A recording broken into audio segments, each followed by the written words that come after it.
And welcome back to the Talking Archive. My name is Josh Jacobs, and we're continuing our conversation with Lois Travalena, talking about her husband Fred's album, The Manhattan Christmas Suite. Now, Lois, I got a hoot and a holler out of was last-minute shopping. Yes. George Burns had a great liner one time on the Burns and Allen show. Well, only 2 days to do your Christmas shopping. I feel sorry for all the other people out there. Only dopes wait this long. Just got out of the store this afternoon. Never thought I'd get out of there. Yeah. In fact, let's listen to that song right now. Another day is here at last.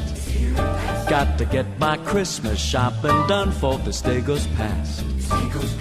The crowded store, the boutique shop. Got to get my butt to Macy's before the sales go pop.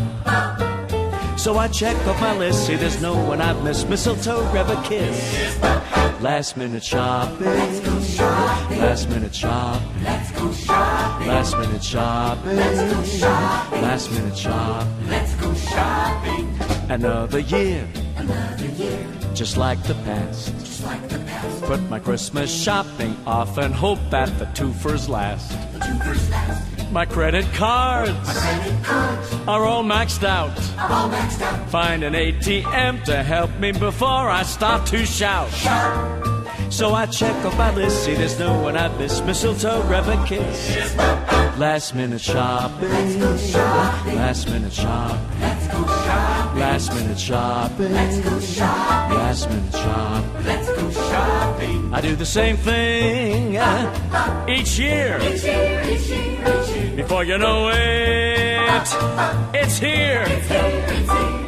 Wait till Christmas Eve day when I'm so short of pay that I'm standing in line, not the front, in the rear. Last minute shopping. Last minute shopping. Last minute shopping. Last minute shopping. Let's go shopping. Let's go shopping downtown. Taxi up to Times Square.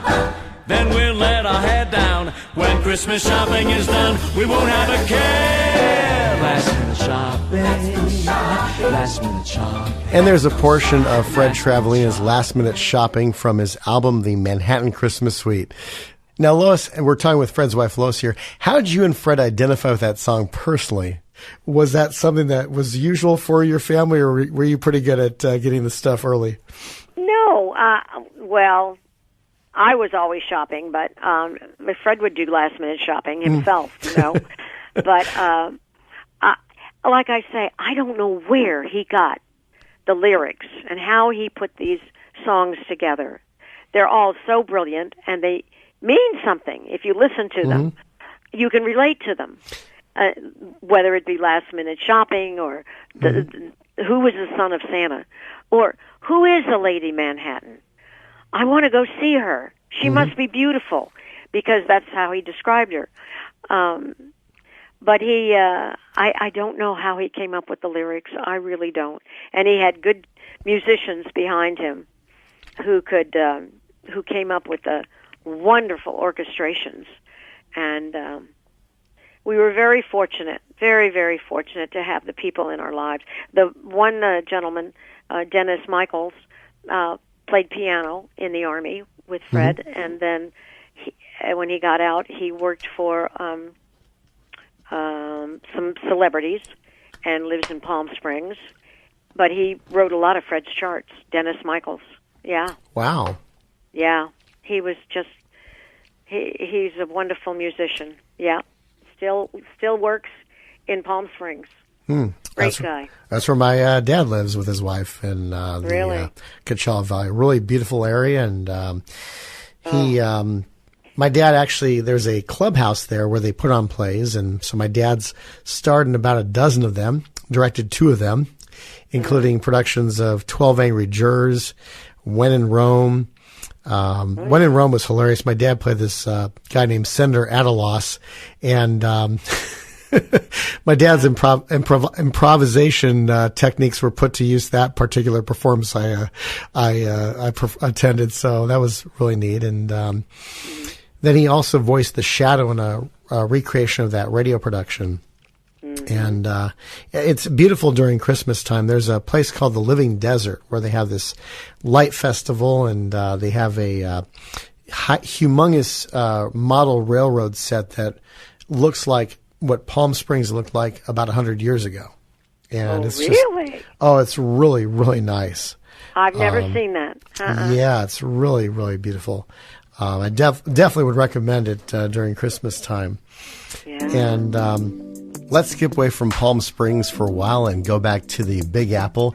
Here's another track from Fred's album, and this is When It's Christmas in New York Again.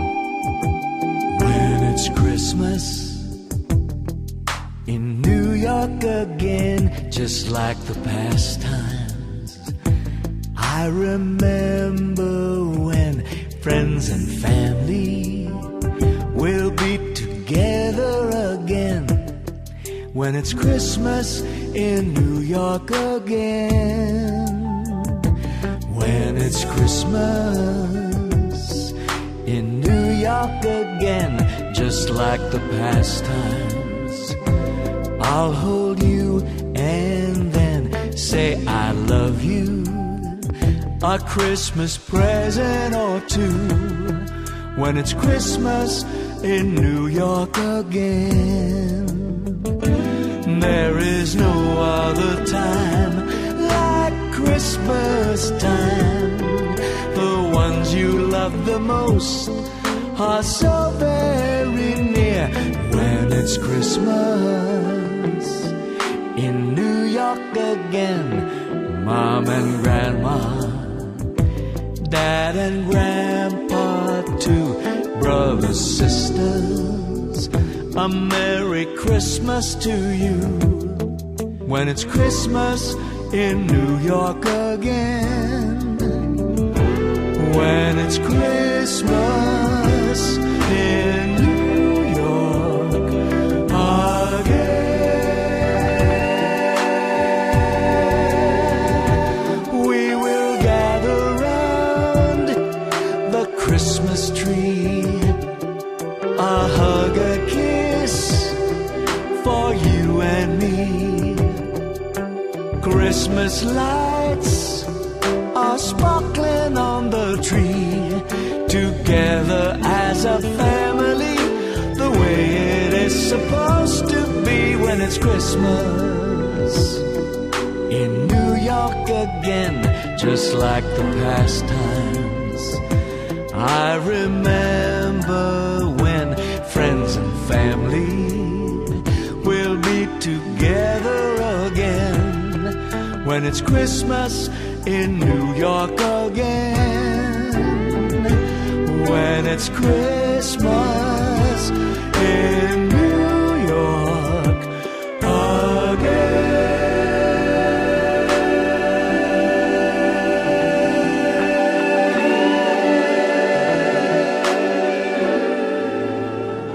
I fell in love with you in New York at Christmas time.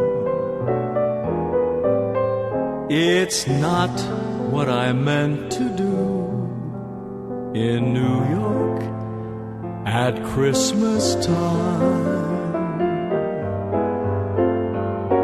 Maybe it was the time of year, or that New York Christmas magic in your eyes. Maybe if I had stayed a while, I'd have never let you go. Yet how was I to know that you were the love of a lifetime? I fell in love with you in New York at Christmas time. And it's at this time of the year your memory comes clear. Then I toast love that might have been. I fell in love with you and lost you in New York at Christmas time.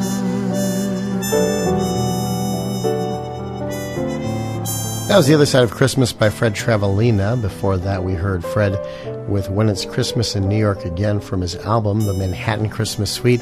By the way, if you want to buy the CD, it's available at fredtravalena.com. That's fredtravalena.com, and spelled Travalena, fredtravalena.com. And we're concluding our interview with Lois today. I wanted to wrap up our interview. This is something you probably read this years ago, but I think it's worth mentioning. It was a lady named Lynn wrote on your website, fredtravalena.com, shortly after Fred passed away. She said, "My fondest memory of Mr. Travalena was Christmas, 1979. My 5-year-old daughter and I were shopping for our Christmas tree. Lynn said, as a single parent, my budget was pretty small. Of course, my little one had found the perfect tree. Her eyes became bigger than saucers as we approached a 6-footer complete with snow." That stuff you spray on it. She says, "It was hard for me to say no, but she was heartbroken as I was. So we moved on and found a lovely 3-foot tall tree that would fit nicely in the table in the corner. As we carried our little tree to the front, we sang Christmas carols all the way. We were joyful and happy. Now, as I reached into my purse to offer payment, the clerk told me the tree was already paid for. Now, when I asked how that was possible, he said that I should just pull my car to the rear of the place and they would have someone tie it to the roof of my car. And I told them that was not necessary, as it would fit in the back seat. But they insisted, no, do that. And so she said, I pulled to the rear as instructed, and a young man approached my vehicle with a 6-foot tree my daughter first wanted. I told them they had the wrong person, but they said, nope, you're the right person. They told me the gentleman insisted we have the tree. I pleaded with the young man to tell me who this generous gentleman was. Then Lynn said, I glanced to my left, and there he stood, Fred Travalena, grinning ear to ear. He bent down, kissed my little girl on the cheek, and said, Merry Christmas, baby. He winked at me, Lynn said, and walked away. As he did, my little one smiled and asked, who was that man? And Lynn said, I told her it was one of Santa's helpers. God bless you, Mr. Travalena. You are loved and remembered. Yes. I remember that. Yeah, that was wonderful. When Fred had the opportunity, he would try and help people like that, yeah. He was very generous and very kind, and didn't want to see people hurt. So he helped when he could. That's great. Yeah, it is. Anyway, well, thank you for reading that. That's a nice remembrance. Yeah, my pleasure, and I hope that inspires everybody listening to this podcast as well. And next time we'll be talking about more of Fred's music, including a project that he had as a dream that we hopefully will get to see one day. In the meantime, Lois, I appreciate your being with us. A very Merry Christmas to you and your family. Oh, thank you so much. Thank you.